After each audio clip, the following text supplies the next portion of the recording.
Một chiếc xe tải chở đầy muối bị lật bất ngờ. Dân làng thấy vậy liền nổ ra nhặt ngay. Tớ khuyên mọi người, cái này không ăn được đâu. Nhưng bị một người đẩy ngã luôn, ai không lấy mới là ngốc ấy. Bọn tôi chỉ lấy một chút thôi mà. Cậu là thằng làm công, tiếc dùng ông chủ làm gì? Một bà cụ còn cầm nên nếm thử tại chỗ. Mặn lắm, đúng là muối thật. Cuối cùng, mỗi người nhét đầy mấy bao muối công nghiệp. Rồi vui vẻ về nhà, nhưng họ đâu biết. Đây chính là kế hoạch trả đũa của tớ. Nhìn dân làng tranh nhau lấy muối công nghiệp. Tớ lo lắng hét to, xin mọi người đừng lấy nữa. Muối công nghiệp này có độc đấy, không ăn được đâu. Nhưng một bác lớn tuổi đẩy tớ ngã lần nữa. Cậu đừng hòng lừa tôi nhé. Muối thì độc cái gì chứ? Tớ nằm dưới đất, tuyệt vọng van xin. Xin mọi người thương tình chút đi mà. Tớ cũng có vợ con phải nuôi. Hăng này đáng giá mấy chục nghìn đó. Ai ngờ dân làng nghe xong càng hăng hơn. Lấy muối nhanh hơn nữa. Bác lớn tuổi cười tè tét như trúng số. Hôm nay đúng là ngày may mắn. Mấy bao này dùng 2 năm không hết. Đúng lúc tớ đang lo sốt vó. Xe cảnh sát cuối cùng cũng đến. Tớ vội vàng kể hết mọi chuyện. Cảnh sát bác Ngô hét lên bảo dân làng dừng lại. Ai còn lấy nữa, tôi đưa về đồn hết. Dân làng vốn định dừng tay. Nhưng có người treo, bọn tôi đông thế này. Ông bắt hết được sao? Nghe câu đó xong, những người vừa dừng lại tiếp tục lấy tiếp.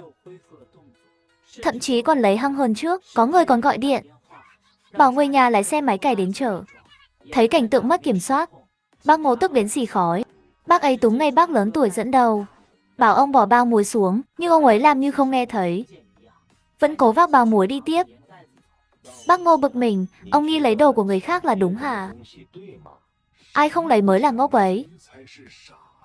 Bác Ngô tức quá, cong tay ông ấy lên xe luôn. Ai không muốn bị phạt tiền, bị nhốt thì dừng lại hết. Chiêu giết gà dọa khỉ này của nhiên hiệu quả. Dân làng dừng tay hết, nhưng chẳng ai chịu rời đi cả. Họ quay sang nhìn tớ đầy tức tối. Bác Ngô hét lên, đừng tụ tập ở đây nữa. Về nhà hết đi, muối công nghiệp này có độc. Ăn vào phải đi viện, muối rẻ hay viện phí rẻ hơn hả?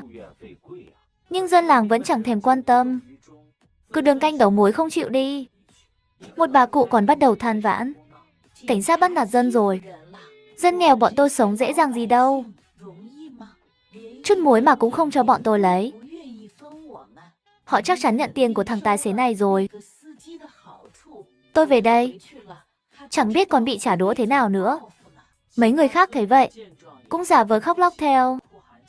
Đống này chẳng có dấu gì chứng minh của cậu cả. Lỡ nó vốn mọc ở đây từ trước thì sao? Rõ ràng ông trời ban cho bọn tôi. Các người cả làm gì? Nói gì thì nói. Lỡ đây là muối tự nhiên mọc lên thì sao? Tớ tức đến nghẹn lời. Ý mọi người là giữa đường tự nhiên mọc ra muối công nghiệp tinh luyện hả? Cái này hợp lý không? Dân làng tỉnh bờ đáp.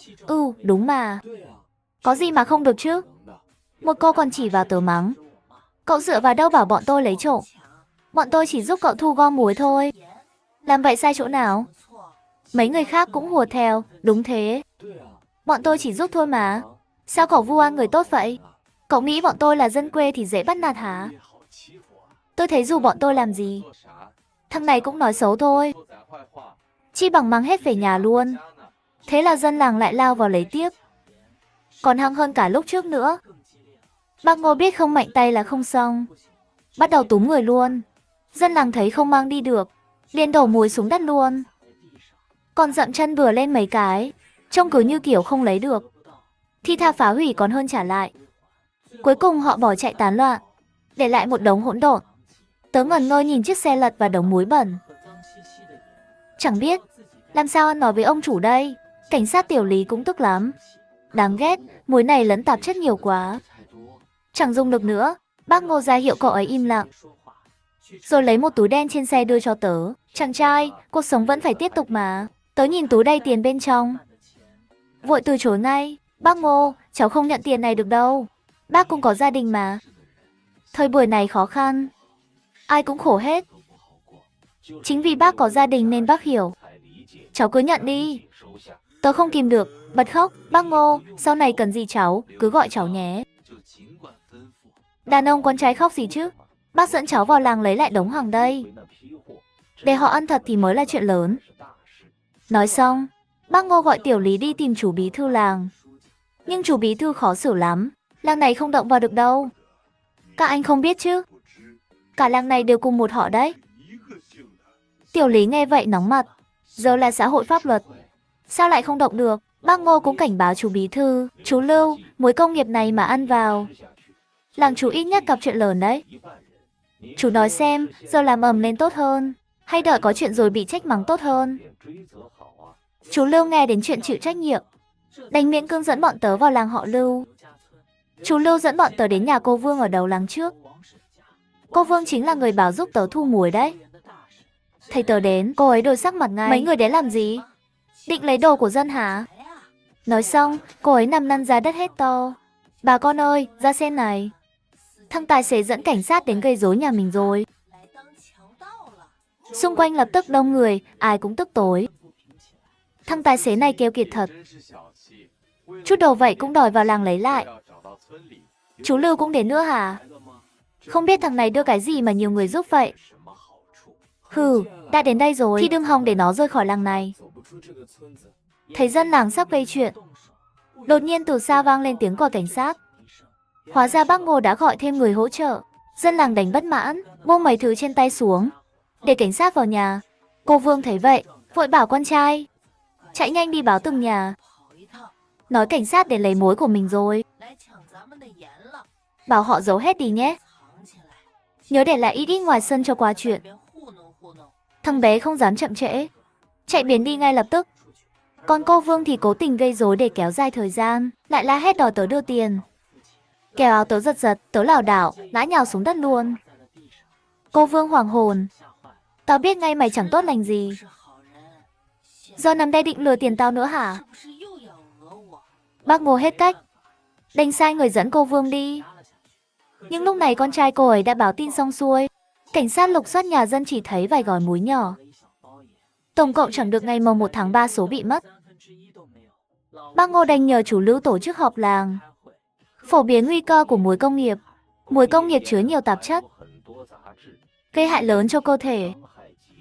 Nếu ăn thường xuyên, sẽ bị đau bụng, rối loạn tiêu hóa, thậm chí còn nguy hiểm hơn nữa. Nên ai còn muối thì giao nộp ngay đi.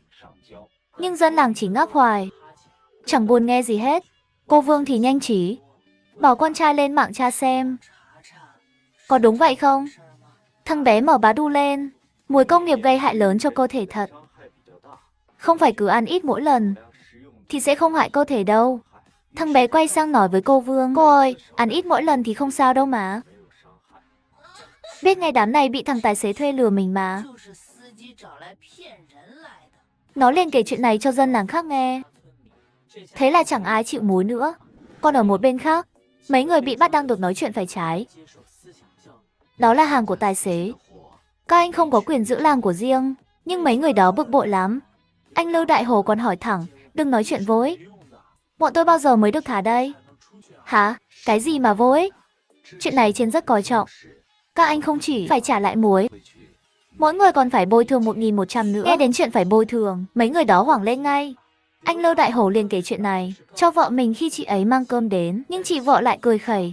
Bọn mình cứ kệ nó, xem nó làm được gì. Rồi chị ấy thì thầm với anh Lưu Đại Hổ, mà cơm này làm từ muối của nó đấy. Anh ăn nhiều vào nhé. Cho thằng tài xế tức chơi. Nhà mấy người khác cũng tương tự vậy. Nghe chuyện này xong, mấy người đó ăn ngon lành luôn. Còn tớ thì tranh thủ lúc rảnh, gọi điện kể hết chuyện cho sếp nghe. Bất ngờ thay, sếp không mắng tớ, cậu không sao là tốt rồi. Đợt hàng này sếp có mua bảo hiểm, không ngờ lại dùng đến thật. Nghe vậy tớ mới thở phào. Nhưng mà nghĩ đến cảnh dân làng ngang nhiên lấy đồ của người khác, tớ vẫn tức không chịu được. Thế là tớ nảy ra ý định trả đũa. Tìm ngay Tiểu Lý, xin video từ máy ghi hình của cảnh sát. Đêm đó tớ đăng video lên mạng luôn. Video gây báo dư luận trên mạng. Dân mạng đồng loạt bênh vực tớ. Tớ cứ tưởng dân làng sẽ thấy xấu hổ. Ai ngờ họ lại tìm đến tận cửa. Con trai cô Vương dẫn một đám người hét to. Cậu dựa vào đâu mà đăng bọn tôi lên mạng? Tại cậu mà. Con cái bọn tôi ở ngoài bị chửi thậm tệ. Cậu giờ xáo phạm quyền chân dung của bọn tôi. Bọn tôi không trả gì hết. Cậu còn phải bồi thường cho bọn tôi nữa. Tớ nghe xong cười khẩy. Có giỏi thì đi kiện đi. Tớ che mặt hết trong video rồi nhé.